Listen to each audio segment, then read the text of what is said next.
बिस्मिल्लाहिर्रहमानिर्रहीम। अस्सलाम वालेकुम। कैसे हैं सब लोग? ठीक हैं। आज हम बनाएंगे बीफ शनवारी कढ़ाई, क्योंकि ईद आने वाली है तो ईद के हवाले से आज हम रेसिपी बना रहे हैं। तो उसके लिए मैंने यहाँ पे 3 पाव जो है बीफ है मेरे पास, ये मैंने बोन वाला लिया है। और यहाँ पे टमाटर 7 से 8 टमाटर है मेरे पास। नमक जाएगा, इसमें काली मिर्चें जाएंगी और यहाँ पे अदरक लहसुन का पेस्ट है। बस थोड़ी सी चीज़ों में और बहुत ही मज़े की कढ़ाई तैयार होगी। तो चलें फिर शुरू करते हैं बनाना। मैंने यहाँ पे कढ़ाई में आधा कप से कम जो है वो ऑयल डाल दिया है। आप घी भी ले सकते हैं, ऑयल घी जो भी आप लेना चाहें। और यहाँ पे मैं ये जो हमारे पास बीफ है हम इसके अंदर डालेंगे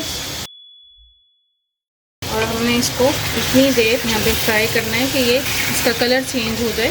ये इतने मज़े की कढ़ाई बनेगी, आप एक दफ़ा ट्राई करेंगे तो आपको बार बार बनाने की फरमाइश मिलेगी। बहुत ही आसान और बहुत मज़े की रेसिपी है ये। इसको हम यहाँ पे इसी में ही गलाएंगे। आप चाहें तो प्रेशर कुकर में भी लगा सकते हैं, लेकिन हम इसको ऐसे ही गलाएंगे इसमें कढ़ाई। बस इतनी देर इसको हमने अच्छे से फ्राई करना है कि इसका कलर जो है सारा वाइट हो जाए। और देखिए यहाँ पे ये जो बीफ है इसका कलर चेंज होना शुरू हो गया। अब मेरे पास यहाँ पे 1 टीस्पून नमक है, ये मैं इसके अंदर ऐड करूँगी। नमक से भी होता है कि ये जो गोश्त होता है पानी छोड़ देता है। तो बस अब हम इसको यहाँ से कलर इसका चेंज हो गया। अब हम इसके ऊपर 2 मिनट के लिए ढकना ढकेंगे, ना ढक के, और थोड़ी सी 2 से 3 मिनट पकने देंगे। उससे ये होगा कि इसका जो पानी है गोश्त का वो आ जाएगा और ये अच्छा सा फ्राई भी हो जाएगा। अब यहाँ पे देखिए 2 से 3 मिनट हो गए और ये गोश्त जो है ये पानी छोड़ देता है। इस तरह से जब हम बनाएंगे तो इसका बहुत ही अच्छा फ्लेवर आएगा। बिल्कुल आपको लगेगा ही आपने घर पे बनाया।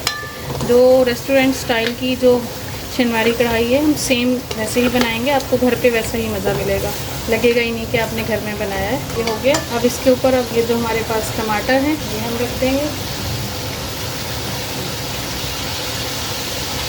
अब हमने ये देखिए ये टमाटर जो हैं सारे इसी डायरेक्शन में रखने हैं, इस तरह उल्टे करके। ये सॉफ्ट हो जाते हैं, फिर इनका जो छिलका है वो बहुत आसानी से उतर जाता है। अब क्योंकि हमने इसको गोश्त को गलाना भी है, यहाँ पे ये देखिए मेरे पास 1 गिलास पानी है। ये जो अदरक लहसुन का पेस्ट था ये मैं इस पानी के अंदर ऐड करूँगी अच्छे से। और ये अदरक लहसुन का जो पानी है ये हम इसके अंदर यहाँ पे अभी सारा एक साथ ऐड नहीं करेंगे, कुछ पानी में अभी ऐड कर दूंगी और कुछ थोड़ी देर बाद। इसको अब हम हल्की आंच पे पकने देंगे, जैसे हम खाते हैं कढ़ाई वगैरह रेस्टोरेंट में, सेम हम उसी तरह से बनाएंगे। तो इसको हल्की आंच पे हम पकने के लिए रखेंगे ताकि गोश्त जो है वो भी गले और ये सॉफ्ट भी हो जाए। और इसके अंदर अभी हमने और कोई ऐसी चीज़ ऐड नहीं की है, बस ये 2 से यहाँ पे 2-3 हरी मिर्च, बस ये चीज़ें डाल के और अब हम ढक के रख देंगे।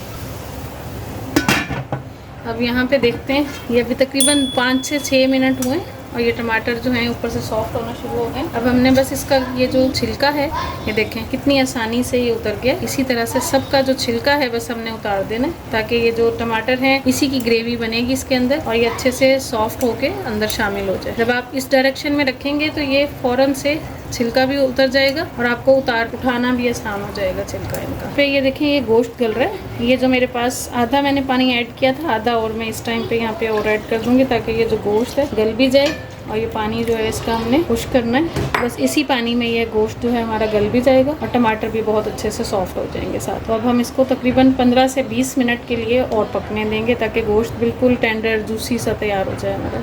अब ये देखें यहाँ पे जो गोश्त गल रहा है, लेकिन टमाटर इतने अच्छे सॉफ्ट हो गए हैं कि हम चम्मच चलाएंगे और उसके साथ ही ये खुद ब खुद इसके अंदर ग्रेवी में शामिल हो जाएंगे और गोश्त भी जो है तकरीबन 70% गल चुका है। जितनी देर में ये जो बाकी इसके अंदर पानी है ये खुश्क होगा, उतनी देर तक ये गोश्त भी अच्छे से सॉफ्ट हो जाएगा। लेकिन इसको हमने हल्की आंच पे ही पकाना है, बहुत ज़्यादा हाई फ्लेम पे नहीं, मीडियम टू लो फ्लेम ही रखना है हमने इसका। लेकिन शक्ल भी कितनी प्यारी आ रही है और टेस्ट भी बहुत मज़ा का आएगा, बहुत ही कम मसालों के साथ और बहुत ही मज़े की कढ़ाई हमारी तैयार होगी। आप ज़रूर ये रेसिपी फॉलो करके देखिएगा ईद पे। ये यहाँ पे देखें जो हमारी कढ़ाई है इसको तकरीबन आधा घंटा हो गया पकते हुए और ये इसका जो पानी था वो खुश्क हो गया। अब ये देखें यहाँ पे गोश्त माशाल्लाह से इतना सॉफ्ट हुआ हुआ है, बहुत ही बेहतरीन सा गल चुका है। ये देखें यहाँ पे आप ऐसे हाथ लगा रहे हैं तो ये देखें बिल्कुल टूट रही है, वो बहुत ही सॉफ्ट हुआ हुआ है। इसको बिल्कुल आपने हल्की आंच पे, दम वाली आंच पे रख दें तो ये जो है टमाटर भी बहुत अच्छे सॉफ्ट हो जाएंगे और गोश्त भी बहुत अच्छा गल जाएगा। अब यहाँ पे मैं इसके अंदर ये काली मिर्चें ऐड कर दी,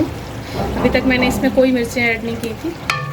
अब हमने जो इसके अंदर काली मिर्चें ऐड की हैं, बस इसको हमने 1 से 2 मिनट के लिए और पकाना है और बस ये हमारी जो कढ़ाई है ये बिल्कुल रेडी है। आप इतनी आसान और बहुत ही कम चीज़ों के साथ बनने वाली, जो लोग लाइट सा खाना पसंद करते हैं, बहुत ज़्यादा स्पाइसेस पसंद नहीं करते, उनके लिए तो ये बेहतरीन सी रेसिपी है। आप ईद पे ज़रूर ट्राई करके देखिएगा, बहुत ही मज़े की बनती है। और बस फिर अब ये हमारी जो कढ़ाई है, ये देखें इतना सॉफ्ट हुआ है गोश्त कि ये देखें हड्डियाँ खुद से अलग हो रही हैं। तो ऐसे ही आपने बिल्कुल हल्की आंच पे रखना है। ये जो हमारी कढ़ाई है ये बिल्कुल रेडी है। अब हम इसके ऊपर यहाँ पे मैं थोड़ी सी अदरक डालूँगी।